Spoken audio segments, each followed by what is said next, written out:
To get a quick snapshot of people's concerns, I posted a couple of questions on social media. The first question was, what is it that you love about the non-human world? Here are some of the responses I got.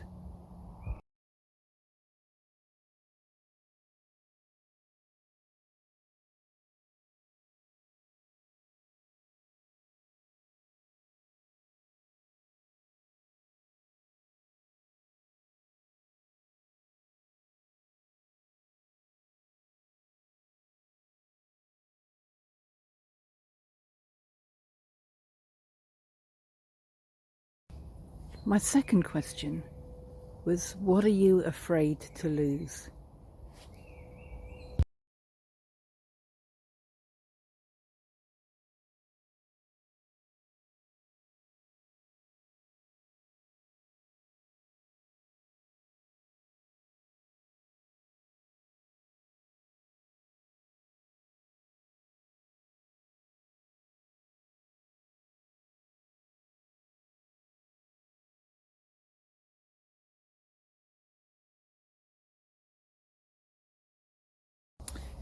I approached some individuals for their thoughts about the impact of climate change on them.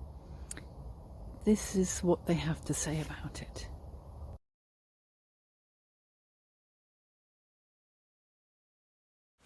Hello everybody, I'm Alastair McIntosh speaking to you from Glasgow in Scotland, 1 mile away from where COP26, the Climate Change Summit, will take place in November. Now if you look at the wall behind me, you'll see my pet wolf. That is a piece of bog pine come out from the peat, and when I go back to the Isle of Lewis where I'm from, and I walk around the shoreline, one of the things that makes me sad about climate change is to see that rising seas are washing out these ancient pine roots, but also signs of human habitation, the old churches, cemeteries, houses, and so on.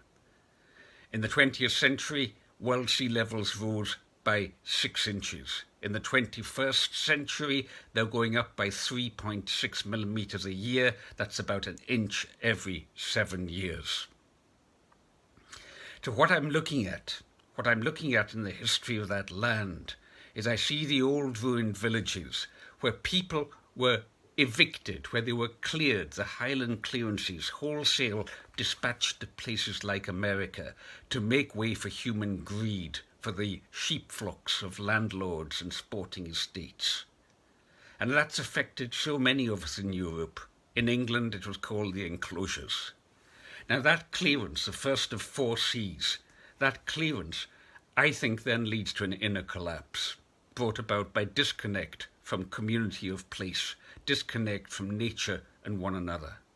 And that collapse, clearance collapse, leads to consumption. Because when you're empty inside, you try to fill it with filling yourself with stuff. And consumption in excess of what is needed for dignified sufficiency of living is consumerism. So what's the antidote to clearance, collapse, and consumption? It's the 4C, community. And in Scotland, we have over 500 land trusts controlling some 3% of the land, where people are putting up affordable housing. They're putting up local renewable energy systems.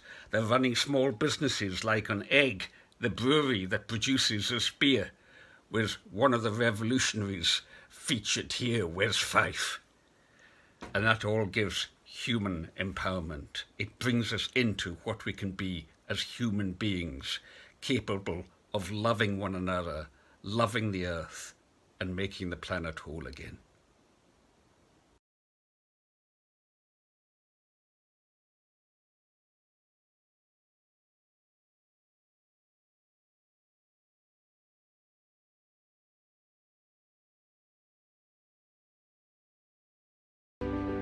The high vulnerability of Ghana's agricultural system is because the agricultural sector in Ghana is arguably or predominantly rain-fed, meaning that anytime there are variations in the rainfall patterns, it affects farm agricultural activities in terms of when to plant, what type of crop to plant, when to apply fertilizers, and so on and so on.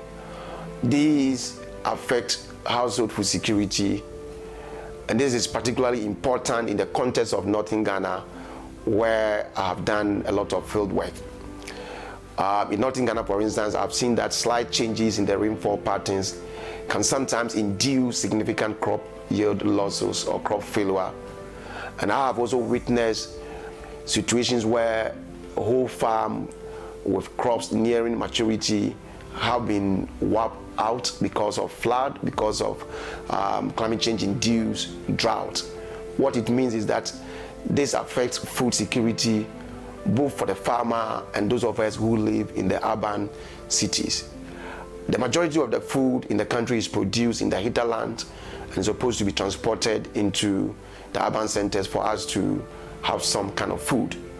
Yet climate change is also affecting or disrupting our transportation systems in terms of affecting our road networks.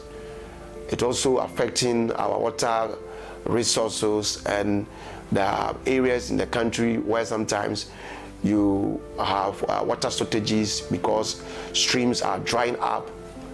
So we need to be able to find a way to address the adverse impacts of climate change on livelihoods on all of us.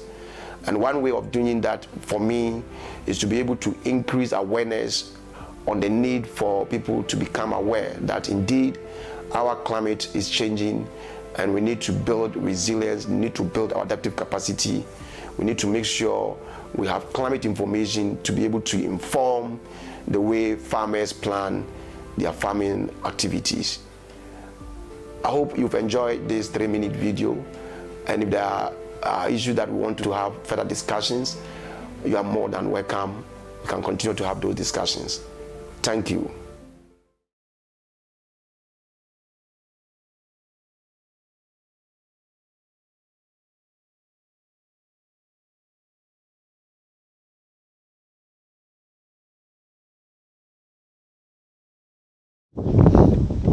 Hi, my name is Jethro. I'm an ecologist by training. I'm currently doing a PhD at the University of East Anglia, looking at how we can use GPS tracking to help assess the risk of wind farms and power lines to birds as we shift towards a zero carbon society.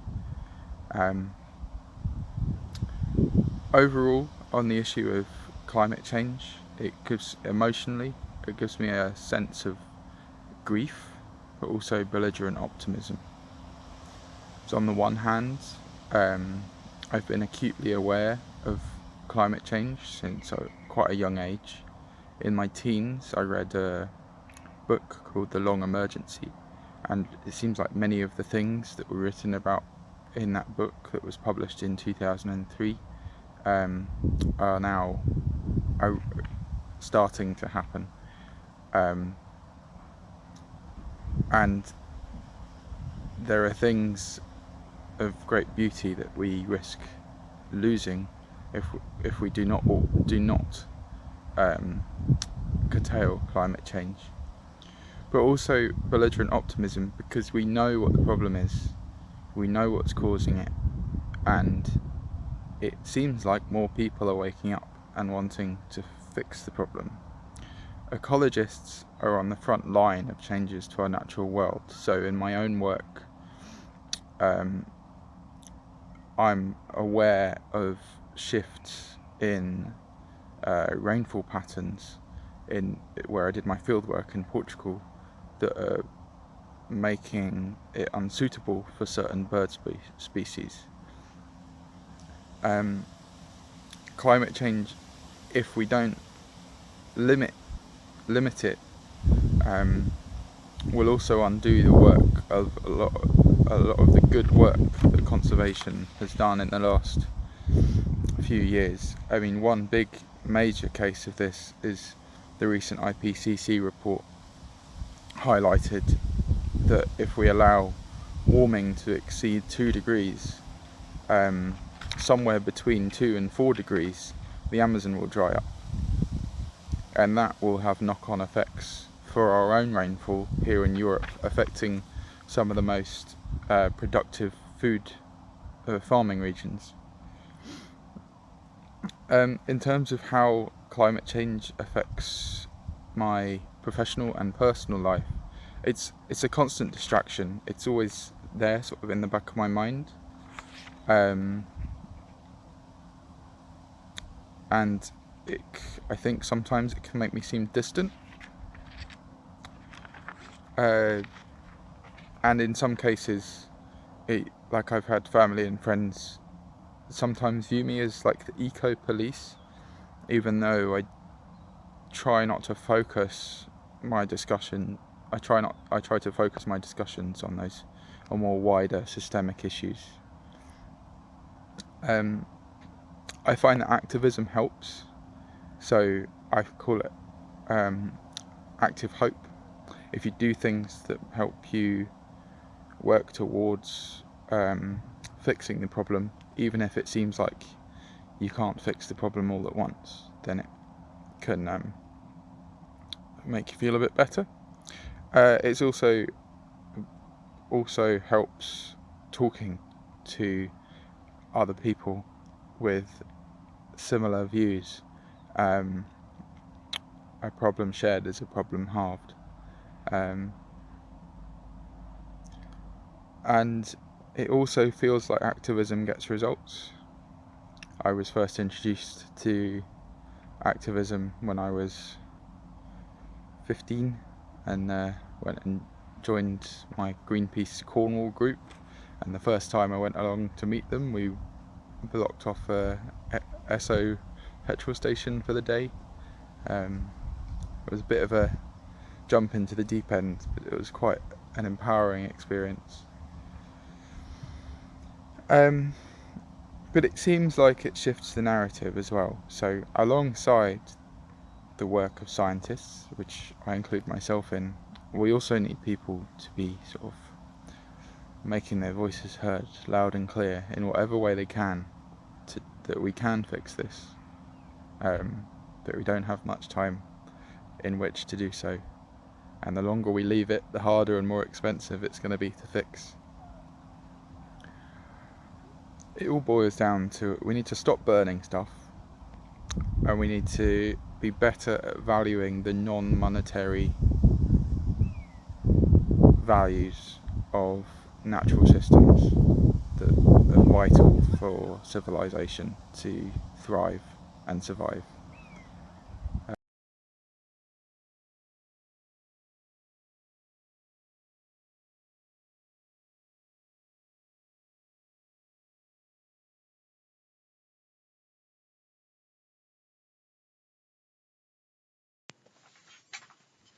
In some senses, climate change doesn't impact me. I'm not living in fear of forest fires or flooding at the moment. But I do feel a constant underlying sense of dread, anxiety, horror, which is overlaid by a feeling of unreality.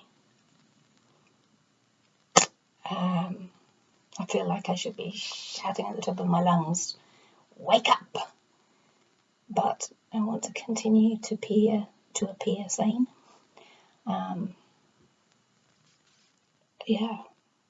It feels quite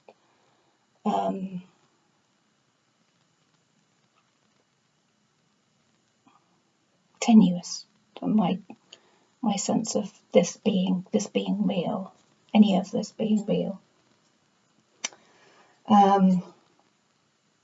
I can't believe that any government is carrying on with business as usual, but that's what's happening.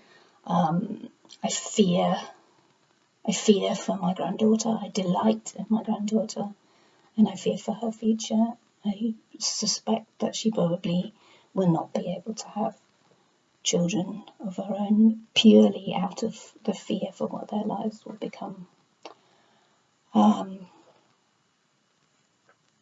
I'm frustrated that I'm not better able to use my voice to do something. And I feel feel that we all need to do something because the system will not recognise a catastrophe on this scale. The system we have is incapable of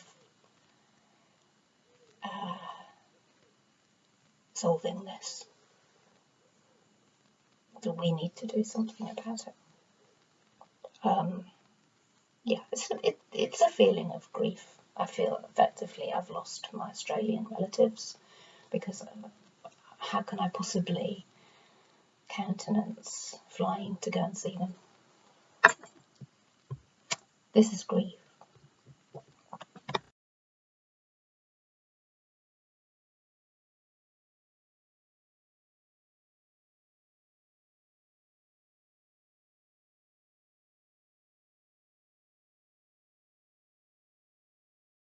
I'm Roshi Parmar-Hill. I'm a 20-year-old woman who is currently in Cambridge.